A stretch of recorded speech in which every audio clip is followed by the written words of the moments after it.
Advocates of Auckland's troubled St James Theatre are calling on the government to fund the final stages of its restoration to bring it back into public use.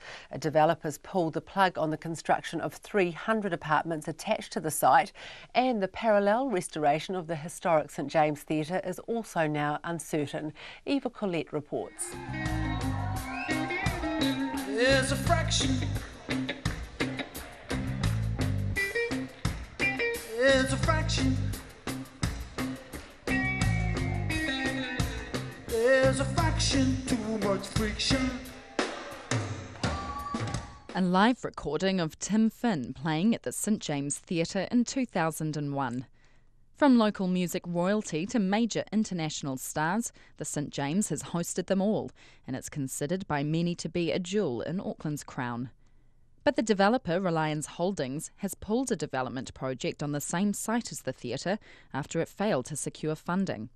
The company intends to honour its commitment to complete structural and seismic work on the St James. The Auckland Council has pledged $15 million towards the restoration, but the agreement is yet to be finalised. The spokesperson for Save the St James Group, Tina Plunkett, says it's another blow in the step to ensuring the theatre is saved and opened to public. The developers and people that I have talked to have definitely been trying to paint a rosy picture and say, no, we're in conversation with others and this is definitely not a definite full stop. But it's been so many years in process that it's just another delay for the actual theatre, regardless of what happens with the apartments. Ms Plunkett says the Trust is seeking a commitment from the Ministry of Culture and Heritage to open up its Heritage Fund. The National Heritage Fund has been set up in a way that it wasn't able to create the funding for the St James with such an important heritage building and smack in the middle of the arts district in Auckland. I'm wondering, if not for that building, what is the National Heritage Fund really set up for? The Auckland Notable Property Trust owns the theatre, and director Steve Beelby says they need more than $10 million from the government to get the project over the line. But Mr Beelby says securing funding is difficult because the trust is privately owned and doesn't automatically qualify within the traditional philanthropic structure. He says a ministerial grant outside of the normal funding scope would be needed. Mr Beelby says while the Minister for Arts, Culture and Heritage, Maggie Barry, has shown some interest, there has been no commitment yet.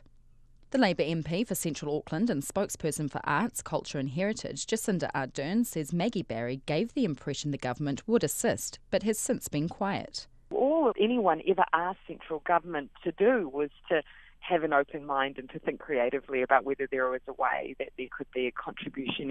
Anything from, for instance, allowing a GST write-off for the redevelopment. There was no set notion from anyone on the St James side that there was only one way to fix or resolve this problem. A heritage building consultant, Alan Matson, says the theatre is a long-term asset and Auckland Council could also be committing further funds. They could put their thinking caps on and find some way to do it, and if it needs to be amortised over a longer period, then so be it. You can't have it languishing forever. We've got certainly the demand for it and from many realms of the artistic world. A spokesperson for the Ministry of Heritage and Culture says it hasn't received an application for funding for the St James Theatre. They say ministry officials are in contact with Mr Beelby and will continue discussions in the new year. I tamaki makaurau mo te hōtaka o te ahiahi, ko Eva Collette tēnei.